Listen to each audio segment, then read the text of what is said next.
Coming to you straight from the Rio Grande and beyond, broadcasting to the four corners of the globe. So grab your seat, your coffee, or your sundowner. Okay, everybody, here we go. On point, as always. This is Gloves Off. Gloves Off.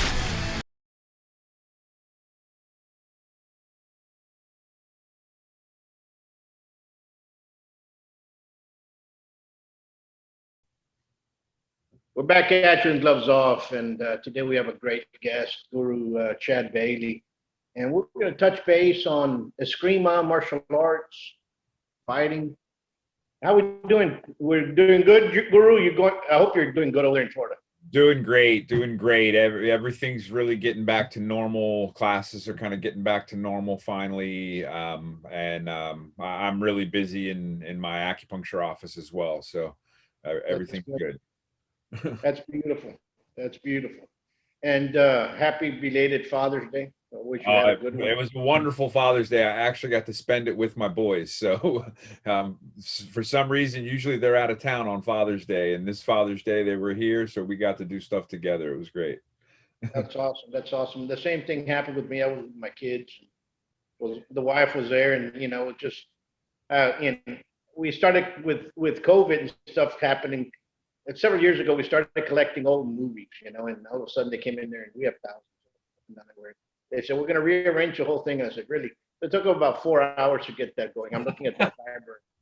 But wow. It's basically on how it is, you know, they got stuff from all over the place, you know. And oh, that's great. Yesterday they said, let's look at this movie that we had ordered. We hadn't watched it. It was still in the package. It was The Man Who Would Be King with Sean Connery. Oh, wow. Built-in package. Wow. Yeah, and then so they sat down and they saw that and they were like, you know, they were all into it, you know, okay. That's great. That's awesome. But let's touch base on you. Let's touch base on how you got involved in the martial arts and how that took off. I got involved in martial arts when I was pretty young, around 12. We were living in Ireland, and I kind of was, you know, was looking for something, not as much like the other sports, the athletic endeavors, all the team activities, particularly over there in Ireland. It was all about football, soccer, you know, and those organized sports. And I was looking for something that was a little more, kind of self-cultivation, like something I could do on my own, you know, when I didn't have a bunch of people to work with. And so got involved in Taekwondo there and kind of kept that up when I came back to the States, and dabbled in a couple other karate styles, Isshin-ryu karate and Shotokan. And then in 1986, I was training Kempo karate, Ed Parker's Kempo karate system with a man named Tom Updegrove in Philadelphia. And he I don't know any better way to describe Tom other than to say he's a very eclectic Kempo practitioner, in the sense that he brings a lot of things into his Kempo based on trends, based on what he's seeing on the street. You know, so when BJJ kind of came on the scene, you know, he started bringing a lot of that into our Kempo. And when I first met him in '86, there was a lot of stick drills in our Kempo class, and he'd pull out double sticks, he'd do single sticks with disarms and things like that. And I was really curious, you know, one day, and I asked him about it, and he said, well, you know, I should just bring in Remy Presas. And so he organized that and brought Remy into our school, and the rest was history. I fell in love with Arnis right away. I mean, it was what I had always wanted in a martial art, because it had all these kind of, I don't know, modules or pieces that you could, you know, oh, I could get really good at this module and attach that to my training, or, you know, and it just had like all these different things. And you could do kicking, you could do locking, you could do throwing, you could do, you know, all different types of advanced weapons. And so I was fascinated by it. And it definitely became Probably one of my two martial loves, the other being Tai Chi, Chinese internal martial arts. And they both fit, what I had always wanted growing up, and even when I started training in martial arts, it fit what I always wanted, which was, to me, a never-ending study. I know no matter how long I train in FMA or in Chinese internal martial arts, I'll never get it all. It's, I've been doing it 30 years and I feel like I'm a baby. I got like this much, but on the other hand, it's like I can see, all the experience that I've had, and so I'm certainly trying to help, the next generation come up through it too. But FMA definitely, it just really did that for me, because I had been researching and, doing different martial arts, and Kempo really, it really fit a lot of my requirements. The only one that it really didn't fit was weapons, was weaponry. And so when I started doing Arnis, that was, hey, I got all the pieces of the puzzle. And so really just started just working those, and been really lucky to have some amazing instructors other than Remy. Bram, obviously, Bram Frank, one of Remy's other primary students. I've been training with Bram, since back when he was working with Remy. I was doing knife stuff with Bram. It was, we were all guinea pigs back then, but it was still like, that was all the the good times. And then got the unique opportunity to train a bit with Edgar Salite in seminars while he was still alive, when he was doing seminars in California. He really influenced how I train and how I think about FMA in terms of application, fighting, sparring. Almost everything in Edgar's system was based on, okay, let's fight with it. If you can't figure out a way to fight with it, then it's not gonna work for you. So Edgar was a big influence there, and obviously Dan Inosanto. I mean, he was very prolific doing seminars back in those days as well. And I was a seminar addict. My mom always tells me, she's like, I think you spent more money on martial arts seminars than you did on college tuition. And I think she might have been right, because I was going to seminars while I was in college, probably every weekend, maybe every other weekend. But I know all my friends told me I was antisocial and I was never around on the weekends because I was always training. And that's a great history, and especially with the Parker Kempo. I come from that side as well. I grew up with Savat. I grew up as 6 years old. My dad had already stuck me with my uncle to learn Chipota. I graduated high school at 16. I was in Dallas, and I was like a kid in a candy store. I was going to university, and there was a gentleman by the name of C. Wasolini who was teaching Shaolin Kung Fu. He had just come back from Taiwan, and I loved it. And I remember I was driving, and I saw opening soon. It was near Bachman Lake area in Dallas, and Aiki classes. I said, Aiki, those, and I went inside and I sat down, and there was this huge, I was sitting down, but there was a man about that big, next to me. And he goes, hey, the boy's good, eh, bro? I'll join if you join. That accent, exactly the same way. And I was like, okay. And he goes, have you done martial arts before? And I said, yeah, I did this. And I grew up with the Sabata Sipota, and I did Shotokan for a bit, and we did some other arts that we did for tournament fighting in high school. Well, that's pretty good. I did a couple. He goes, I did a couple of things, and I said, okay. So I joined, and little did I know that Keith C was his name. Keith C at one particular time, he was from Hawaii. He had gotten a black from Chow, and he had gotten a black from Emperado. He was good friends with Emperado's brother. So he was first generation Gaju Kempo. You know what I'm saying? So you know what? Yeah. Then after Vietnam, he comes back and he gets involved with Parker and becomes a first generation Parker black belt. He's the one that brought Kempo to Texas, you know him. Interesting. And so I was like, I didn't know that it was him until later on through access to a fluke. Then he started teaching me, and I fell in love with it, you know. And I went off and came back. So Kempo's always been my second love. As I teach it here. I know where you're coming from. That there's a lot of Kempo guys out there that start branching out, learning how to fight. You know, you talk about Guru Daniel Santo. He was a Parker black belt. You know, he went out there and he started cross training. Parker was the first person that would cross train. He was training with things back then and taking from it, reinventing the wheel, taking it, redesigning it back again, putting it into the system. And people don't know that, but it was, you know. And Yeah. And you know, I know that you like Uncle Bill. He's a tremendous individual. Yes. He talked about stories that they used to go and train with him, you know, and Yes. his brother Paul. And when you tell this to some of the first generation, they say, no, it didn't happen.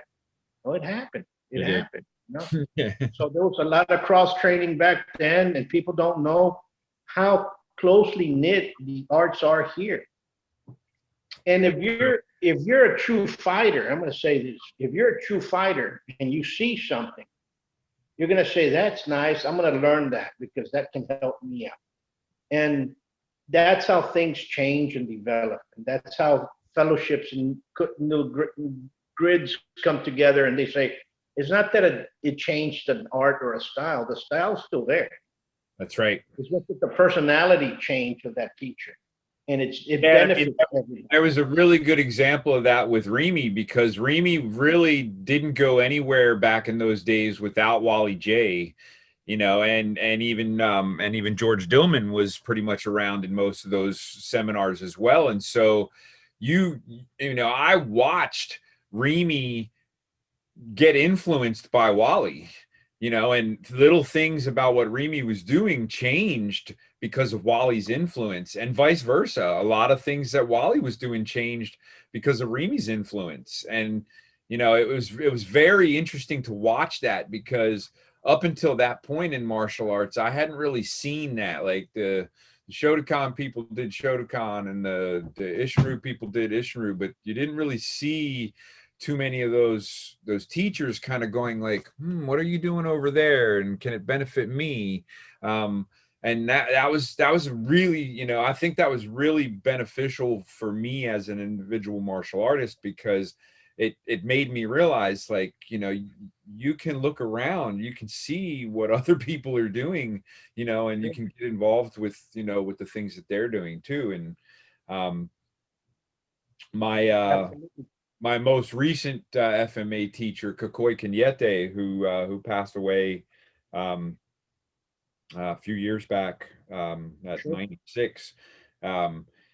He was a major innovator, and I would say the thing that impressed me the most about him was that I had seen you know, most of the FMA teachers here in the United States, and when I saw him for the first time, it was like a breath of fresh air, because everything that he was doing was innovated. It wasn't, you know, it wasn't classical drills. It wasn't standard drills. He came up with the double stick drills that he taught us at one seminar on the plane from Philippines to the United States. You know, he came up with this amazing set of drills, and he was constantly doing that. I think that's why he lived so long, because he was constantly using his mind, and he was coming up with new things, and it never got stale. He was never just practicing the same thing. He was always trying to make it new and innovate with it and be creative with it. And absolutely. Those, you know, those influences have been perfect. You know, we need that. We need that in the martial arts right now. Absolutely. I knew that Kali existed, and there were martial arts in the Philippines. I knew that existed back then, and you'll hear about it and stuff, but you never really saw that. You saw some of those people that would do some of the JKD in the Dallas area. They'll come over to Sabat. They'll do some stuff in there. But I said, you know, there has to be more than that. There has to be a lot more than, you know. And I didn't realize until much later the opportunity I missed with Parker, because, and I told Brahm this, is that I have so many old Eskrima books, And when I look in the back of them, a lot of times they have group pictures of trainings that they did. Mr. Parker's in like half of those books. Like he's standing there in the group training, and it's like, man, if I would have known that back in those days, I would have had so many questions for him, and I would have, been asking him all kinds of stuff. But I had no idea that he was that involved in training in, so many different things. Like, a lot of the guys from both Gajo Kempo and Parker Kempo, they look at Virabril's Kali from Hawaii because they were from Hawaii. They knew each other. That's why you see a lot of movements like that, especially in Gajo Kempo and in Parker. That kind of stick work from the Kali from Villabril. And then when I got into it, really was when I did a seminar for the CELAT International over there in Reno. I knew who Bob Bonetta was. He was a good guy, because through Pac Vic, which I love dearly, and you had Stephen Plink, which to me is a great martial artist in person, and he's one of the bone rollers that's still out there, and he was ahead of it, and they brought me out, and we showed up, and I was very thankful for the guys that brought me into that.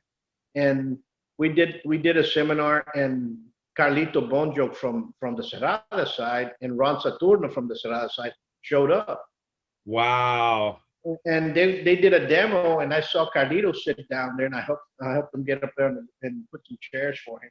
And he basically tells everybody how many Kali Arnis Eskrima instructors do I have. And about 20 people raise their hand, He goes, okay, 7 of you guys line up. And I'm just looking at it. And when you say this in a seminar, all right, 7 of you guys line up, attack me, you have to be good. Yeah. You know what I'm saying? So I said to myself, okay, so, you've been around for a while, you start looking, and I started paying. And he just went through all these guys like a hot knife through butter. And I said, okay. And the person that I was sitting down to talking was Master Ron Saturno. We're just talking back and forth. And he was trying to talk to me about Savat. And I'm trying to find out who they learned from. Little did I know that they were Angel Cabales' students, I didn't know from right from wrong or nothing, and we became very good friends and brothers. That's awesome. So the guys in Stockton embraced me like family, these guys, so it was like, and then from there I started meeting a lot of great Eskrima masters. One of them is from the Doce Pares side that's very ill right now, and it's Alfredo Bandalan. Bandalan, yes. He's an excellent individual, great knowledge, and he's on his last days, and prayers go off to him, because he taught a lot. Yes, for sure. He taught me a lot, so, and you learn, you just start learning. And a lot of these guys, they remind me of my uncles, the way they talk and the certain things that they do, the little innuendos. And you're like, it was either something about that generation that kind of thought alike, because we don't have it now. No. You know what I mean? Yeah. I mean, I think there's some of us who are still teaching that way, but the reception of it is different. People's mindsets are a little different these days. Yeah. How do you see, especially with COVID, how do you see COVID changing the martial arts in the parameter of what it did, besides destroying the school? I mean, COVID or no COVID, Zoom is here to stay. I mean, I have so many Zoom students. Definitely my Tai Chi program is over half Zoom students now. I have Zoom students from North Carolina, New Jersey, Colorado, New York. I mean, I can't stop doing Zoom now because I would lose over half of my students. So it's like, I think there's some people who've been very resistant to Zoom, and they're like, we can't learn from that, or we can't. But it's such a great opportunity. I mean, and this past year has has really opened up the doors for training with people all over the world. Like, you know, I've gotten to train with people in the Philippines. I've gotten to train with a lot of my FMA brothers who are doing Zoom classes here in the States. Roger Abuelos, I've been trying to get to his classes on it almost every weekend. And, you know, it's like, none of this stuff would be going on if COVID hadn't happened and we hadn't had to shut everything down and figure out a new way to train, you know, because No, you're absolutely correct. You're absolutely correct. I've seen it on both sides. I've seen a lot of downfall on schools. There's a lot of and they're not going to come back. Yeah. I've seen a lot of people do, especially the seminar guys that were running around all over the place. Zoom has been an added benefit for us. Yep. A lot of folks do not want to place Zoom as a weekly class, but rather have workshops out of it. Right. Okay. You know what I'm saying? And then, so I'm seeing that, especially with us with Savant. I know Guru Agabalus very well, and he's done great. And he's another gem that's out there in the FMA world, in the martial arts out there. Yep. You know, he's another one. And folks out there, if you're listening, he's one that you should go train with. Just Bram, Carlito, Ron, Roger. All of them. If you can, all of them. You know, wealths of knowledge. every single one of them. And keep an open mind. Just go forward. Start training. Don't get into these, this is mine, and this is the best, and this is the only thing. That's when people get hurt. Yeah. Be open. Understand. Because Right. somebody can explain something and open up a different world of your thinking because you were stuck on that question that nobody could really answer. That's right. And somebody just says it off the fluke and they're not really trying to do anything and you figure it all out. And that's just the way it is. The same thing with Savant or what have you. Yeah. You know, all the professors in Savant, there's very few of us. I mean, the old guard's dying off and we're becoming the guard. So we're talking to several of us and we talk periodically and, hey, what's going on? How you guys doing? We still can't open up our classes. Yes, we can. Well, we can't, kind of thing. Now they're having fights. You can't have any spectators, but you can still have the fights. You know, all that's not nonsense. And I said, well, you know, keep on pushing forward. A lot of them have literally quit. Some of the guys that had wealth of knowledge in Savant are no longer teaching. They just stop. And you're like, hey guys, you know, we have to do something. Yeah. And it's been hard because we had our 31st annual Passage of God, which is our graduation, 31 years, you know, and it was last couple of weeks ago. Last week of, it was Memorial Day weekend. Okay.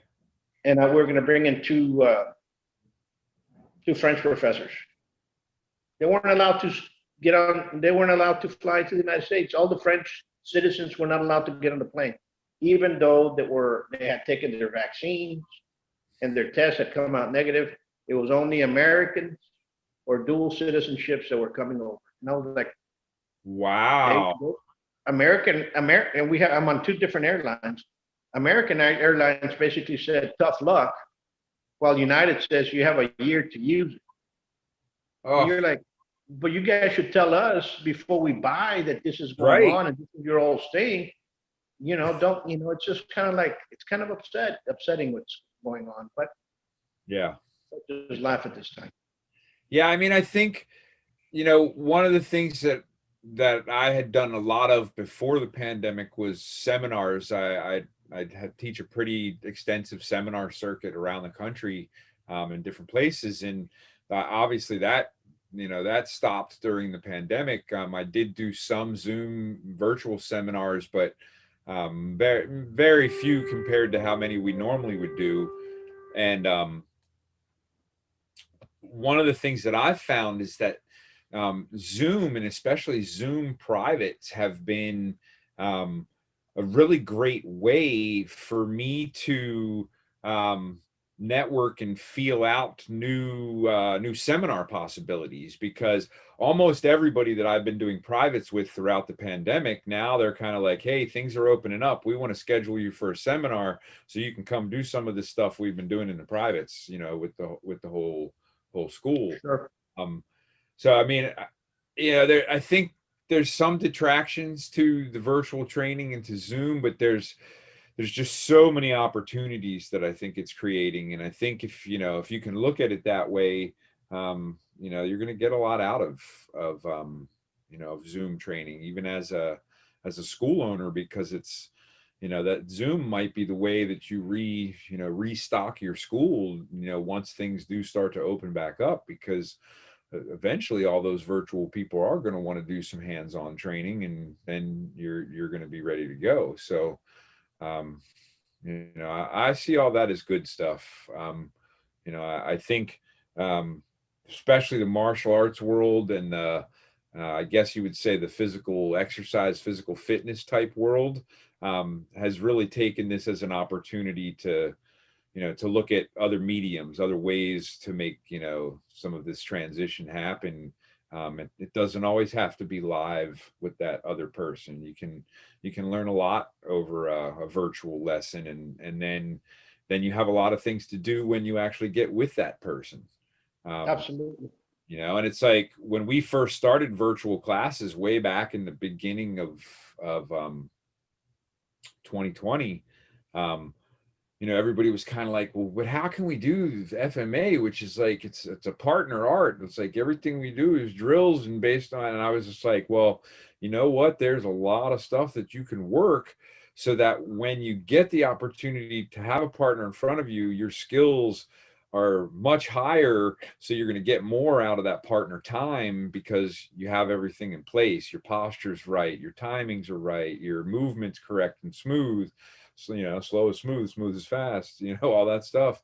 And it's like, you can polish a lot of that stuff virtually so that when I get the opportunity to get hands-on with you, we don't have to deal with all those fundamentals. The fundamentals are there and we can just rock and roll. So yeah, I don't see a problem with that. I see that as, that's a great way to get people prepared for actual live one-on-one training, because then they'll have a skill set to bring to the table, instead of you having to teach them the fundamentals from that first lesson, hands-on. So I like the Zoom in that sense. As I've gotten to work with a lot of my friends who kind of reached out to me, and they were just like, look, man, I'm stuck at home, I've always wanted to train with you. Can we train? And I'm like, yeah, we can train. Let's do some Zoom lessons. And now they're ready to go and ready to bring some seminars to their schools. And it's, they're at a different place as opposed to just having been stuck like that whole time at home, not doing anything. A lot of people in martial arts have moved forward. No, you're absolutely correct. And it's changed in certain elements, we're getting, like, the clubs that are out, the guys that are out are the ones that are on the Zoom basis when we do the workshops. But it's not something that is set on a weekly basis, on my point. We do it, twice a month. Gotcha. Let's warm it up and let's do it.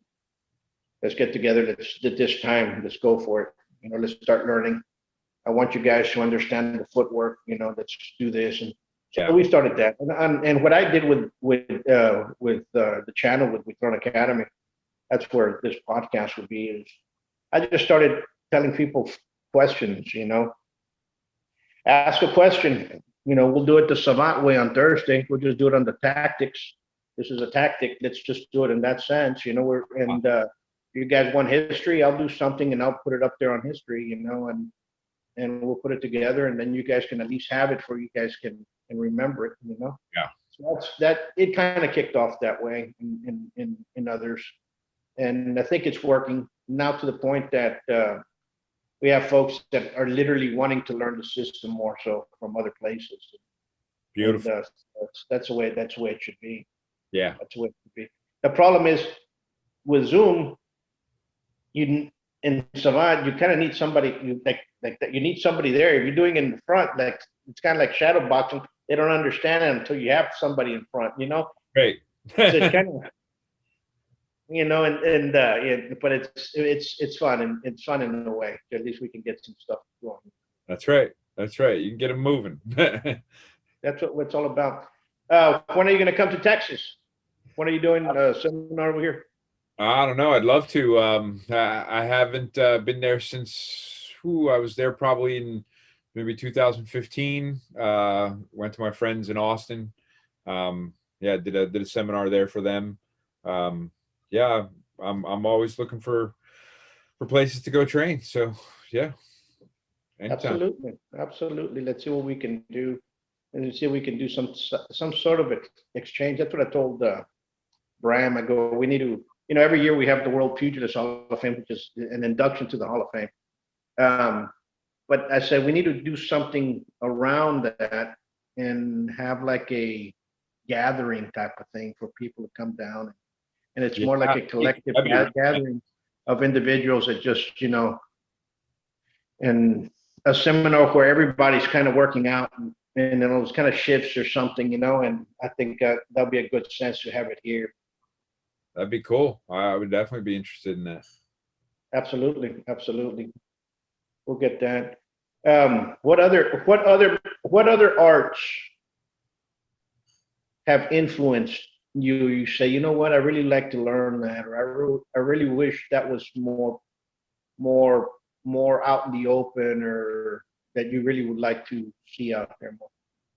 I mean, my priorities these days are, you know, I'm still just researching FMA systems. I mean, there's just hundreds of them out there. And so, you know, as whenever I find something new, you know, I kind of start to work on looking at the similarities. I mean, that's been my research kind of quest since I started martial arts, was just kind of looking at similarities, because to me the differences aren't as important as the similarities. And I just like to look at systems and see, like, okay, they all got a front kick, you know, what's the similarities, but what's the differences? Yeah, the teep, you know, the teep is a front kick, but it's a little bit of a different front kick. And, you know, and then, you know, you have other systems that do it a different way. Sometimes these silat front kicks kind of look like, you know, football punts.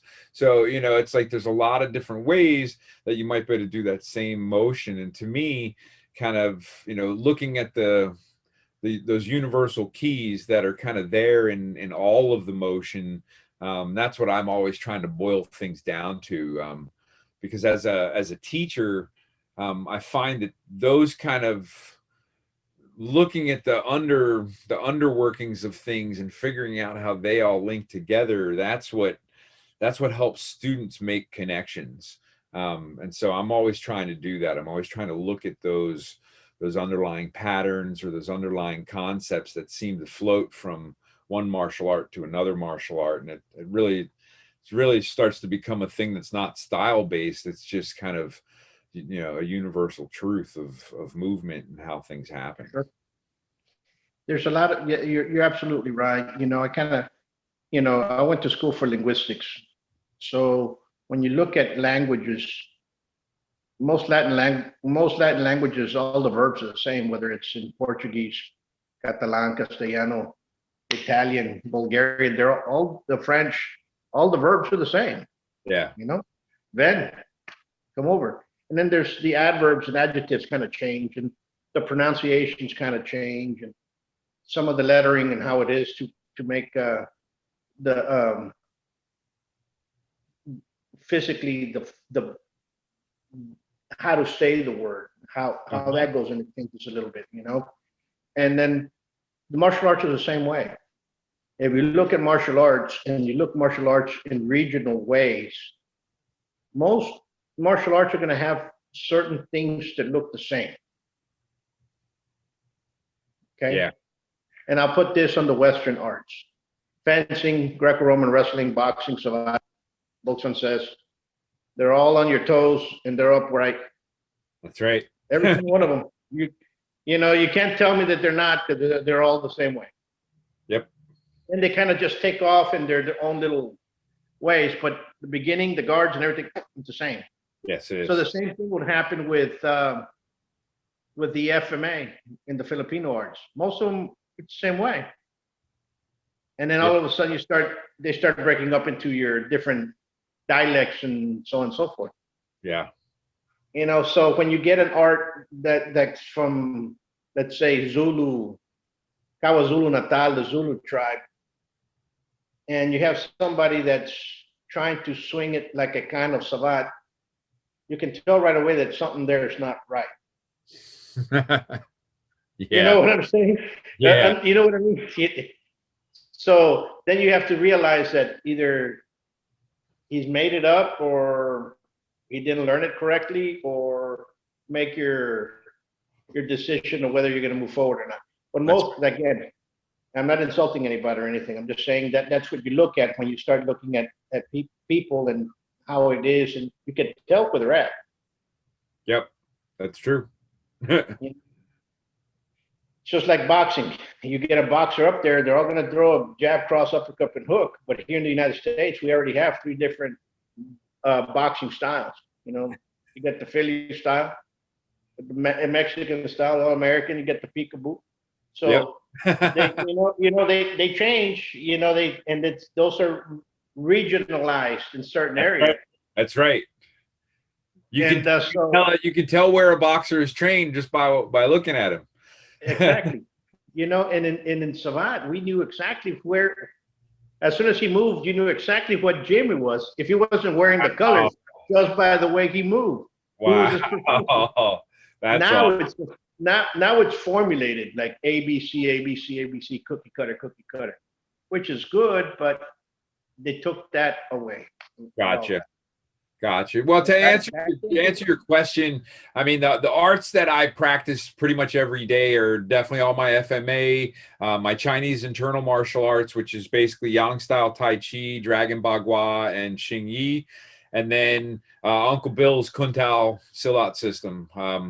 You know, so I mean, I'm doing those things every day, and I still dabble with my Kempo. I mean, there's certain things in Kempo that I love, and if you know, even if I didn't practice any Kempo at all for years, I know for sure I could just, you know, do certain things off the top of my head, like Kempo Form 4.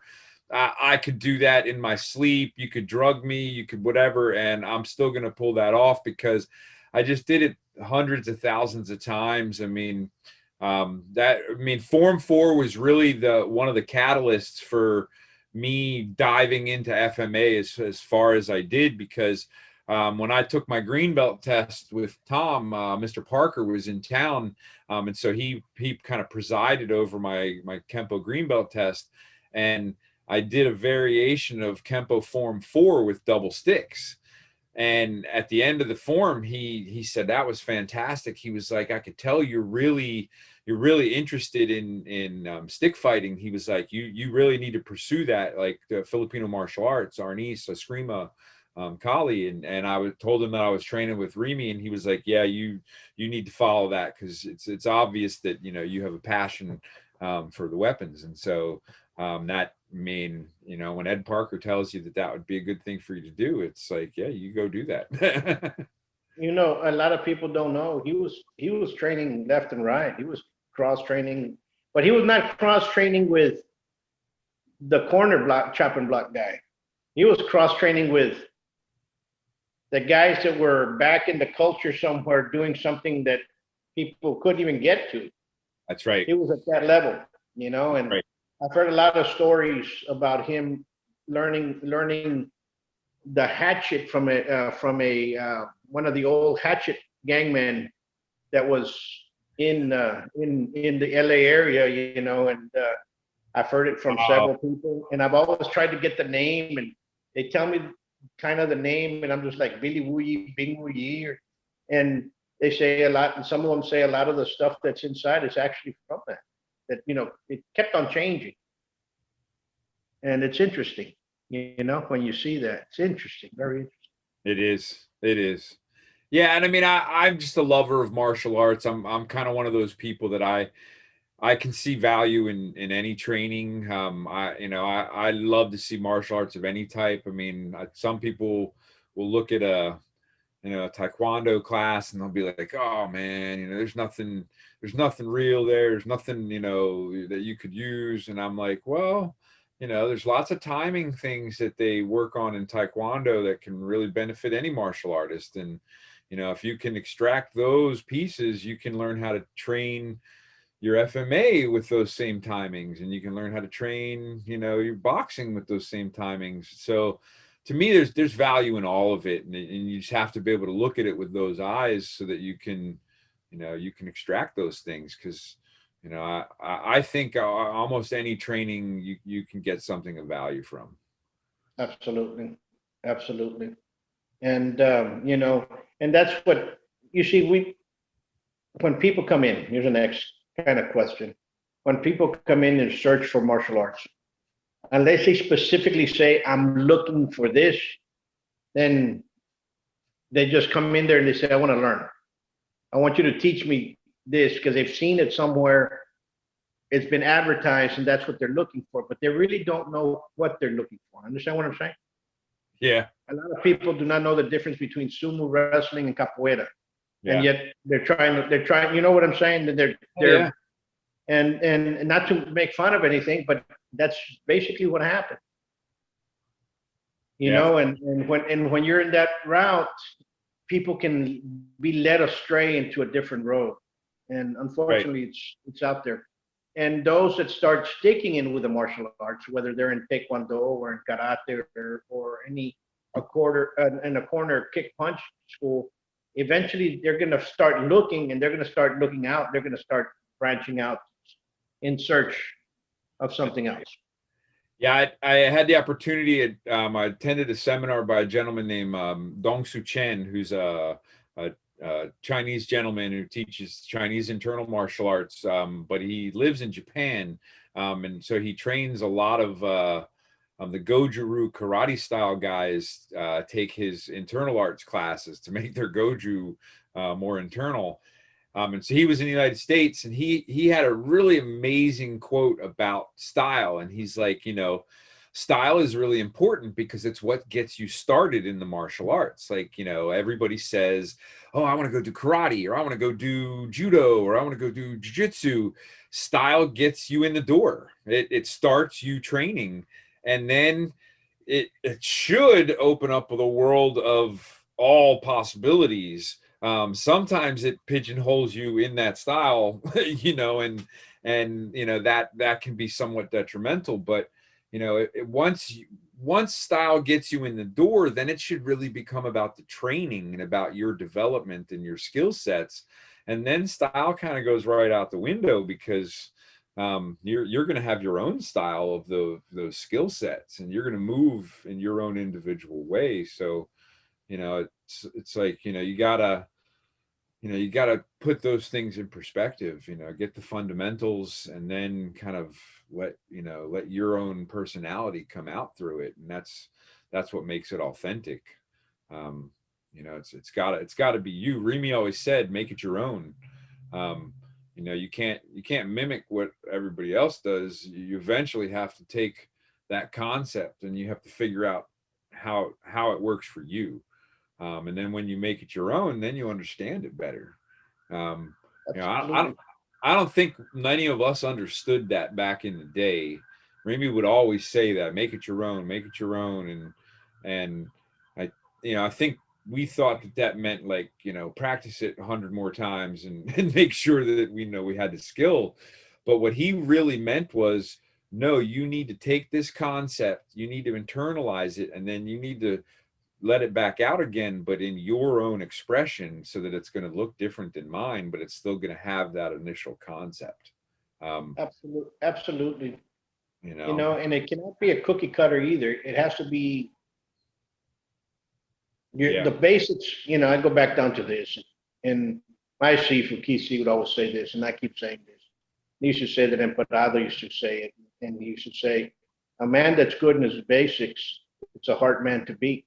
So if you do not have your basics down pat, I don't care who you are, what rank you are, they can cut through you. So you need to train your basics over and over and over. That's You right. have to, you have to understand how to post that jab. You have to understand how to move. You have to understand how to block, when to, the timing. All those are basics.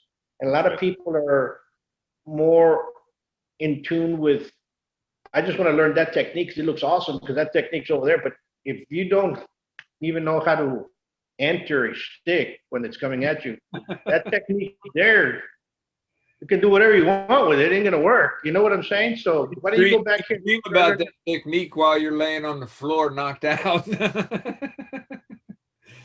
Absolutely. When I went to Roger's class this past Saturday, during class, he asked me to define what we were doing, because he had said at the beginning of class, he's like, everybody's always asking me, what techniques you gonna teach us today, Roger? And Roger's like, we don't really do techniques. He's like, I'm showing you guys, concepts that are focused around the basics. So he asked me to define it. So my definition of Roger's class was, he's teaching us a mastery of timing and range through the fundamental basics. That's what he does every class. No matter what particular subject or movement or thing that he does, it always fits within that, that model. He's teaching us a mastery of timing and range through fundamental basics. Absolutely. He's a great guy. I like Roger. I consider him a family. He's a great individual. And he's one that is open-minded to try to change it, to adapt a person to learn how to do it.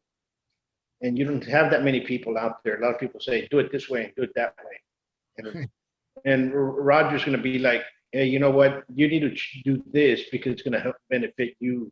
That's right. And to me, that's the type of individual that we need more of. Yep. Because everybody is different. For sure. Everybody's wired a little bit different. Not everybody's going to come out the same at the end of the ballpark. That's right. You cannot posture. Oh, you can get away with posturing, but it's going to come a time that somebody's going to look at you while you're posturing and things are going to, then you better be on point after that.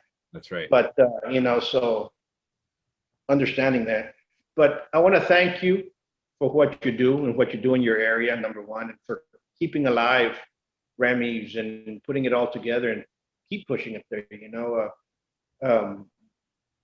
We have a great brother, which is Bram, and and that's just the way it is. And I understand where you're coming from and where you're doing, and I've always have, so I know that people that are studying with you are in a good school. They're learning something that can save. Ultimately, that's what it boils down to. Can you go home or you can't? And right. It matters. My Professor Buitrón used to say, what matters is who goes home. If I'm able to get you back to your house at night, I taught you. That's right. And a lot of people don't understand that. We live in a violent world. We live in a very cruel world. And we better understand where it's going to come from. That's right. For sure. For sure. Yeah. Okay.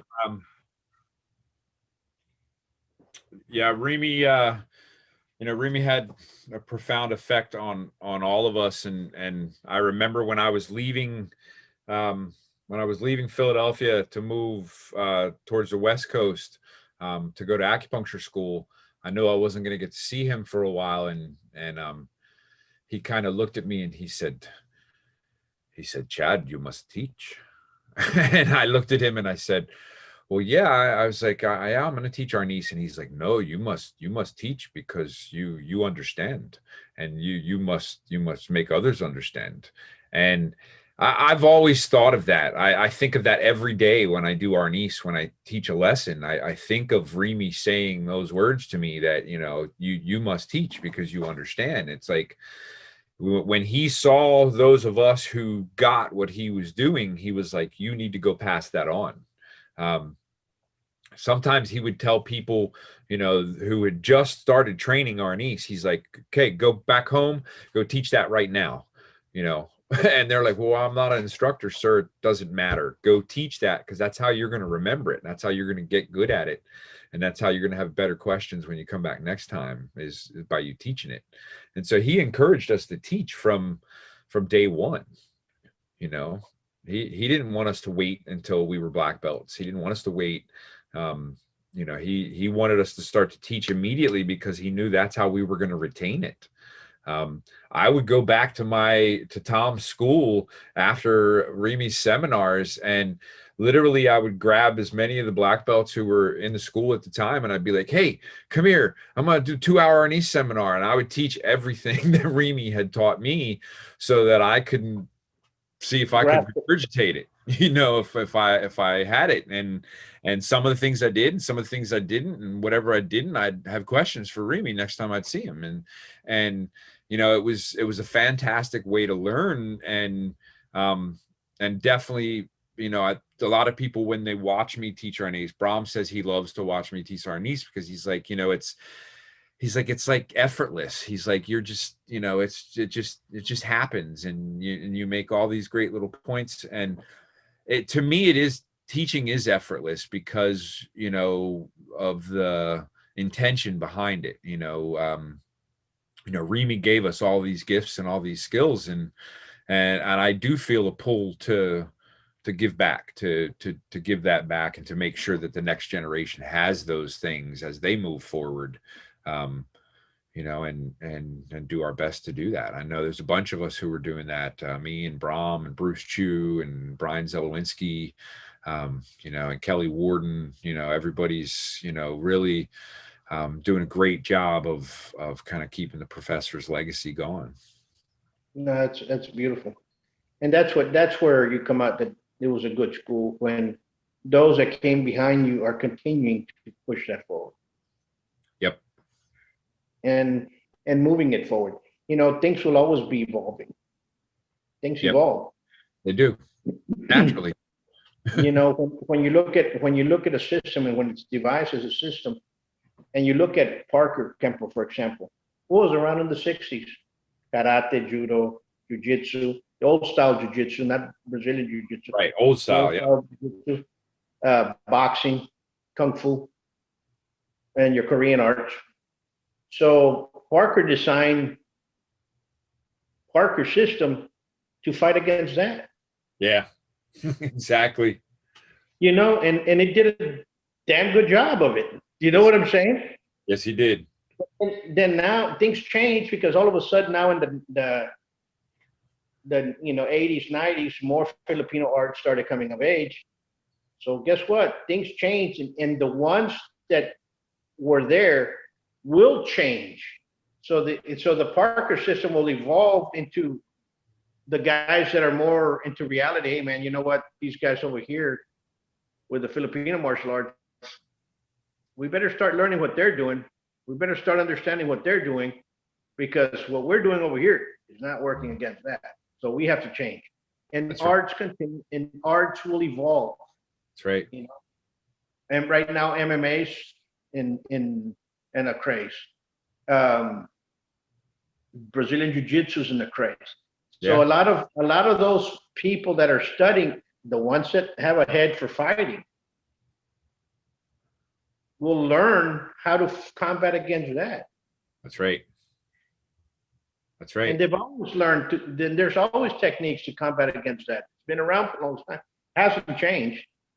So then you start seeing that, and new arts are coming out. New cultures are opening up for their arts. And you start paying attention with, wait a minute, but if this came from that same country and they've been combating that against it, maybe we should start learning what they're doing to combat it.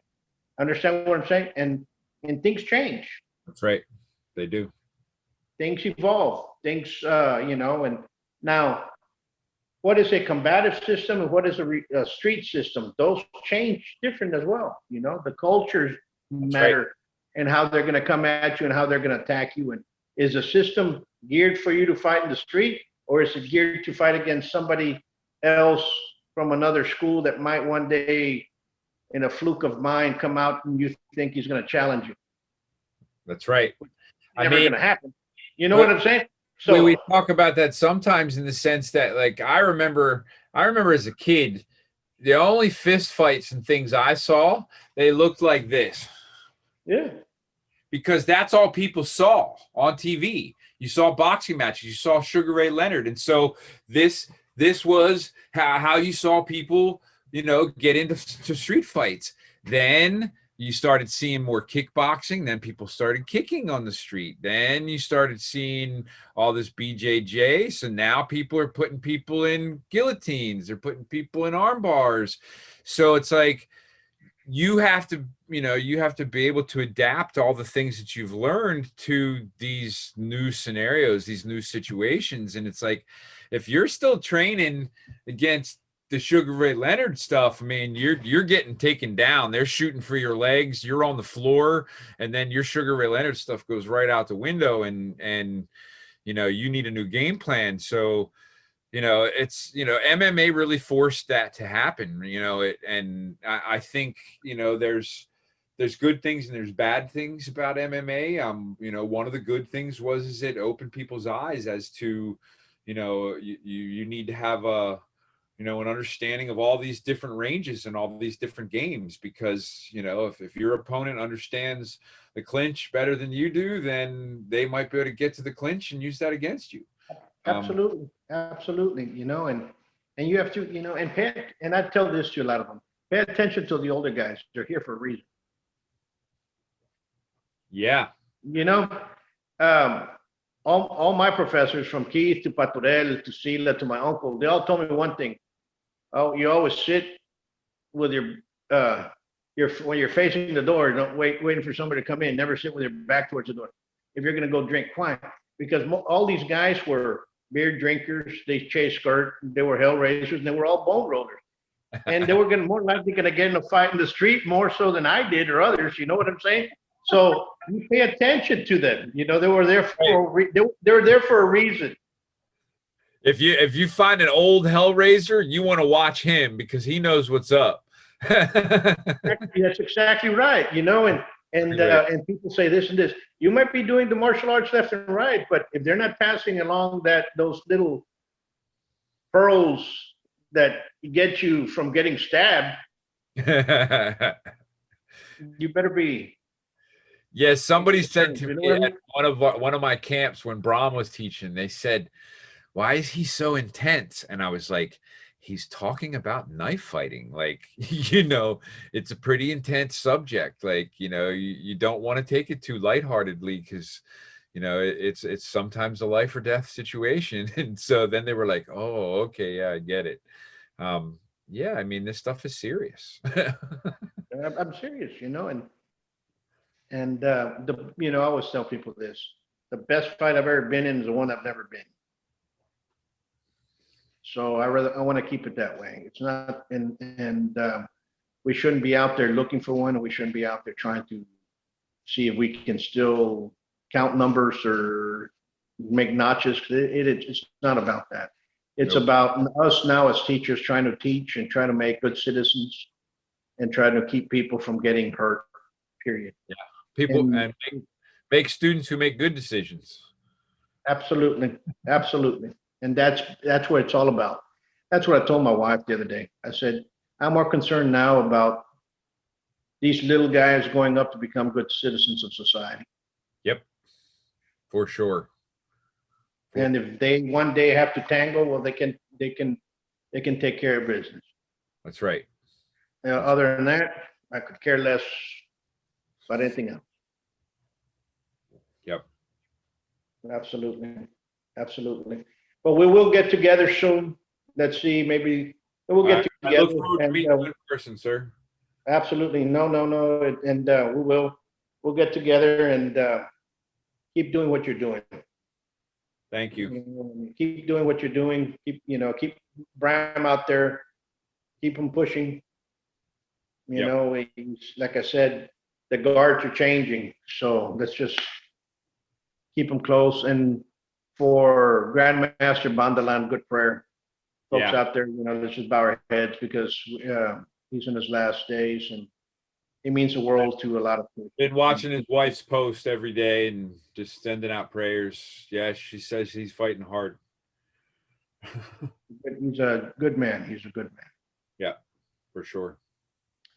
Until next time, much peace, and it was a pleasure. Thank you, sir. All right, peace. Bye.